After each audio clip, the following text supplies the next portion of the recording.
L'été en Pays du Maine. Une escapade proposée par Radio Fidélité Mayenne et RCF Sarthe. À l'extrême sud de la Sarthe, vous pouvez admirer la rotonde ferroviaire de Montabon. Construite en 1890, c'était un espace de maintenance et de remisage sur la ligne de chemin de fer qui reliait Paris à Bordeaux. Cet édifice, qui a été sauvé pour l'instant de la ruine par des bénévoles, est un témoin de la révolution industrielle dans l'ouest de la France. Pour nous faire visiter les lieux, Bruno Duru, un des gardiens du temple de ce monument qui a été retenu par la mission Patrimoine il y a quelques années. Avant de se mettre dans la peau d'un voyageur du siècle dernier, commençons par admirer ce pont tournant où arrivaient les locomotives il y a 100 ans. Alors donc c'est un pont de 24 mètres de long, plus long qu'ont été fabriqués, qui peut supporter des machines de 150 tonnes. On peut marcher sur ce pont ? On peut. 150 tonnes, on a un peu de marge. On a de la marge, oui. Donc là, nous sommes sur ce pont, c'est quoi comme... En fait, c'est des rails tout simplement, on peut voir ça comme ça ? Oui, il y a donc toute une ossature métallique en dessous qui pèse 45 tonnes, qui est articulée que sur un point, le point central. Donc ce qui rend sa manipulation beaucoup plus facile. En fait, il pivote par rapport au centre. Donc le pivot étant bien graissé, voilà, il suffit de 2 personnes à chaque extrémité pour manœuvrer le pont. Voilà, il y a 10 alvéoles couvertes. Il faut imaginer rotonde, forcément rotonde, on imagine quelque chose de rond. Oui, c'est logique, c'est un demi-arc de cercle à peu près. C'est ça. 180 degrés. Ah, pas tout à fait 180, quasiment. Et donc, à l'origine, cette rotonde était destinée à être agrandie. Bon, et puis, il s'est avéré que c'était largement suffisant jusqu'au déclin du dépôt. En fait, il y a 24 voies, dont 10 intérieures, en fait. Donc la rotonde en soi-même, on est en face, c'est un bâtiment donc en forme de demi-arc, en arc de cercle quasiment. Oui. Et si on rentrait dedans ? Combien de locomotives sont entreposées ici ? Il y en a 19 en tout. Commençons avec cette première locomotive. Elle date de quand ? Ça a été fabriqué en Angleterre en 1915. On appelle ça une drésine. Celle-ci, elle était fabriquée pour transporter les officiers sur le front pendant la guerre. Pour situer aux auditeurs, c'est une petite locomotive. Ah oui, on dirait un petit camion de pompier en fait. Alors justement, c'est pas faux, le camion de pompier, parce que cet engin a été utilisé derrière une machine à vapeur sur un train touristique pour servir de véhicule pompier justement. C'est pour ça qu'elle était peinte en rouge. Il y a 6 places. 6 places, on voit la partie... et là, c'est le conducteur. Le conducteur, oui. Et donc, t'es motorisé, un moteur à essence. Une particularité, tout notre matériel qui est ici dans la rotonde, les 19, fonctionne. Et ça emmenait les officiers. C'était vraiment fait pour s'approcher du front et revenir rapidement, quoi. On a une particularité sur celle-ci, c'est qu'elle est munie d'une plaque tournante. Elle pouvait faire demi-tour de façon à être toujours dans le bon sens de la marche pour refroidir le radiateur. Donc ça, c'est la première pièce d'exception. La deuxième, on y arrive, c'est Léonie. Qu'est-ce que Léonie ? Alors Léonie, c'est une machine à vapeur. Alors la particularité, c'est qu'elle a été fabriquée en 1948, mais fabriquée sur des plans de 1875. Donc c'est une vieille neuve, quoi. Tout ça pourquoi ? C'est parce qu'en 1948, l'heure était à la reconstruction. Donc c'était pas le moment de refaire des plans, des bricoles, des machins. Léonie, c'est vraiment la locomotive vapeur telle qu'on l'imagine. Imposante. Combien de mètres elle fait ? Alors celle-ci, elle fait 32 tonnes, donc c'est pas grand-chose par rapport aux autres qui font 114 tonnes. Son histoire, c'est qu'en fait, elle était dans une mine, et donc elle tractait 2 à 300 tonnes de charbon. Et après, elle a été affectée à un train touristique à Ambert, dans le Puy-de-Dôme.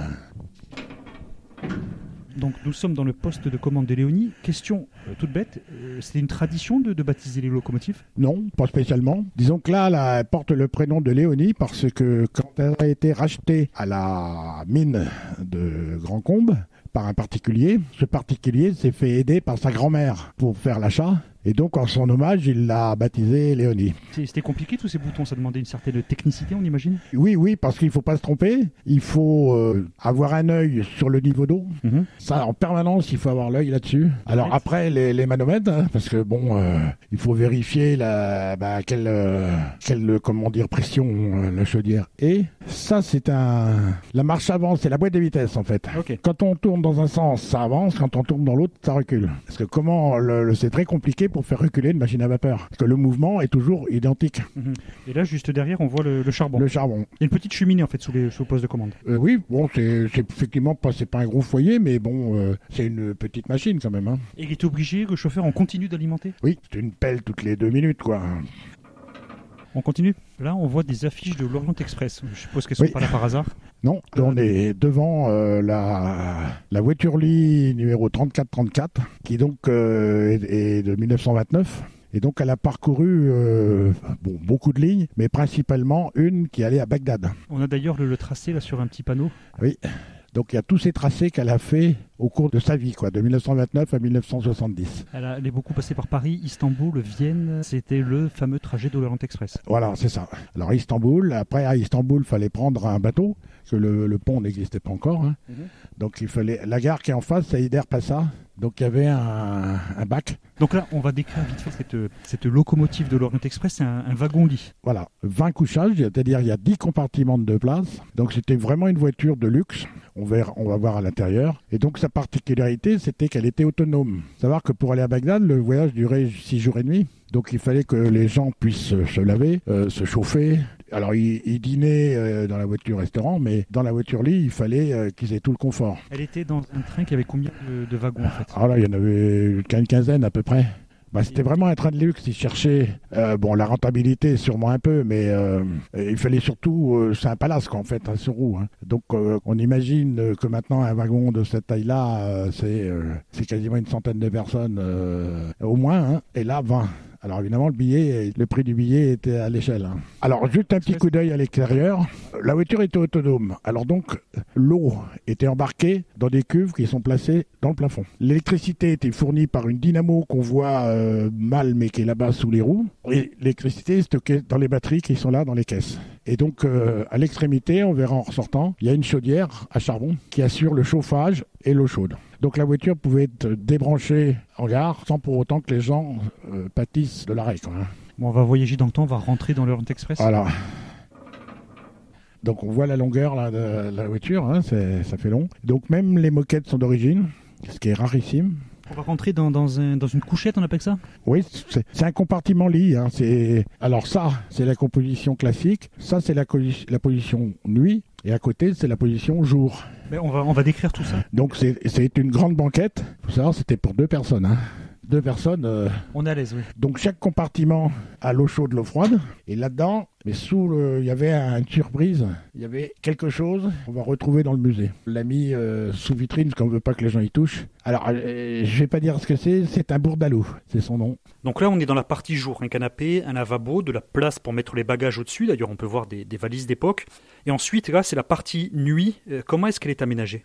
C'est la même configuration. Il était loué ou pas. À l'époque, c'est vraiment ce qu'il y avait de plus luxueux. Ouais. On continue et on arrive au bout. Qu'est-ce qu'on voit sur la photo? Ça, c'était ce qu'on appelle le conducteur de la voiture. C'était le steward, en fait. Et donc, qui était au service des clients. Mais toute la nuit, c'était un verre d'eau, un café, une couverture. Et là, on voit sur la photo qu'il est allongé. Parce qu'il devait de temps en temps se reposer. Hein. Et donc, il n'avait pas grand quand même. Hein. Ah non, fallait pas que ce soit trop grand. Voilà. Et donc là, on arrive aux 2 chaudières. Alors si, on peut voir, là, ici, c'est la manœuvre des vannes pour l'eau chaude et l'eau froide. Et elle était stockée au-dessus. Là. Et là, ce sont les 2 chaudières. La grosse pour le chauffage, la petite pour l'eau chaude. Il y a une partie de matériel que je vais vous montrer parce que c'est le scoop, le vrai. Quelque chose qui a été complètement nécessaire au train à vapeur, c'est la grue à eau qui servait à remplir les tenders d'eau. Et ça, il fallait le faire tous les 150 km. Sinon, le train ne pouvait pas se refroidir. Il n'y avait plus d'eau dans la chaudière. Savoir que sur le dépôt et la gare, il y avait 11 manches à eau comme ça. C'est du plastique. C'est un décor de cinéma. La vraie, elle est au fond, là-bas à droite, et elle est 1,5 fois plus grande. Un décor de cinéma qui a vraiment servi dans des films? Oui. On peut savoir peut-être lesquels? Je me rappelle plus. Honnêtement, je me rappelle plus. Je sais pas si c'est pas Van Gogh, mais je suis pas sûr. Un petit coup d'œil sur la machine, parce qu'on détient là une première mondiale. C'est pas rien, effectivement. Enfin, mondiale, on n'a pas de mal, puisqu'il y en a eu qu'en France, de vendu de machines comme ça. Donc, c'est une machine de 1927. Est-ce qu'on peut déjà la décrire? Alors ça s'appelle une bête à cornes. Ça ressemble vaguement à des cornes d'escargot. Donc c'est un engin, on va dire un engin, qui était destiné à bouger les wagons dans les petits dépôts qui ne nécessitaient pas une grosse locomotive. Donc ça pèse 5 tonnes, c'est pas le bout du monde. Ça mesure combien à peu près?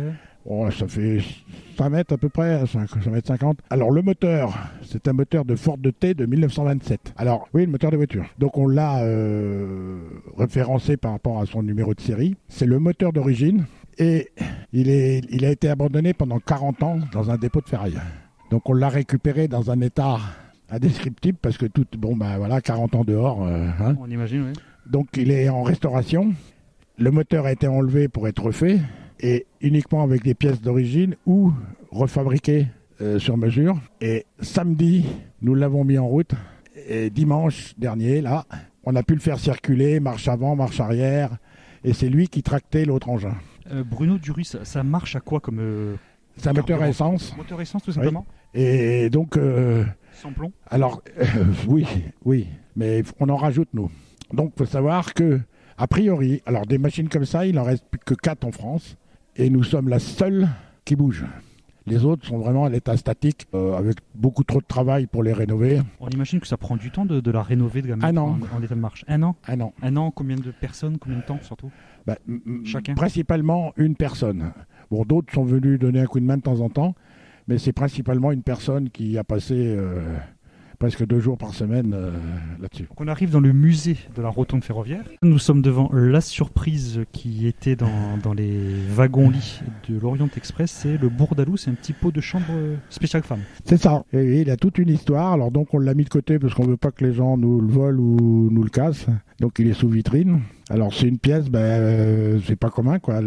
Son histoire n'est pas commune non plus. Dans ce musée, qu'est-ce qu'on peut y voir de pièces remarquables? On voit des trompes là, c'est des cornes, c'est quoi? Alors c'est les trompes d'annonce sur les chantiers pour annoncer qu'une locomotive allait arriver, enfin un train, et donc il fallait dégager les voies. Donc ça c'est les pinces de contrôle des billets. Alors il y a toutes les époques là. Et là de l'autre côté, il y a les composteurs. Alors maintenant tout le monde connaît les composteurs, cling et tout. Là c'était manuel. Donc ces fameuses pinces, c'est les mêmes qu'il y avait dans le métro? Oui. Les contrôleurs avaient leur poinçon à eux qui les identifiaient quoi. Ensuite, on continue, on a des casquettes. Des belles casquettes. Et des casquettes un peu de tous les grades et de toutes les époques. Et pour finir, donc, comment on peut aider votre association qui fait un très gros boulot ici pour rénover, mettre en valeur cette rotonde historique? Alors, il y a déjà de devenir bénévole. Ça, c'est un premier choix. Nous travaillons donc 2 jours par semaine. Les gens choisissent eux-mêmes le jour où ils viennent, le temps qu'ils veulent y passer, etc. Il n'y a pas de contrainte. Ce qu'on ne sait pas faire, on l'apprend. Pas la peine de conduire des trains. Il ne faut pas avoir peur de commencer. Alors, on ne va pas commencer par des choses trop compliquées, c'est bien évident. Et parmi nos bénévoles, il y en a toujours un qui connaît à peu près, qui va expliquer correctement. Il y a également une cagnotte en ligne? Oui, alors les dons que nous font les visiteurs pour aider à la conservation du site et son développement. Et aussi sur un site, on a un site dédié aux adhésions et aux dons qui nous permet de vivre quoi. Également une cagnotte en ligne en tapant rotonde de Montabon sur votre moteur de recherche favori. Merci Bruno Duruy. Grâce à vous, RCF Sarthe et Radio Fidélité ont fait découvrir à leurs auditeurs la rotonde ferroviaire de Montabon, un projet soutenu par la mission Patrimoine et aussi et surtout un vestige d'une ancienne ligne de train qui reliait Paris à Bordeaux et qui passait par la Sarthe. C'était l'été en Pays du Maine. Une proposition coproduite par Radio Fidélité Mayenne et RCF Sarthe.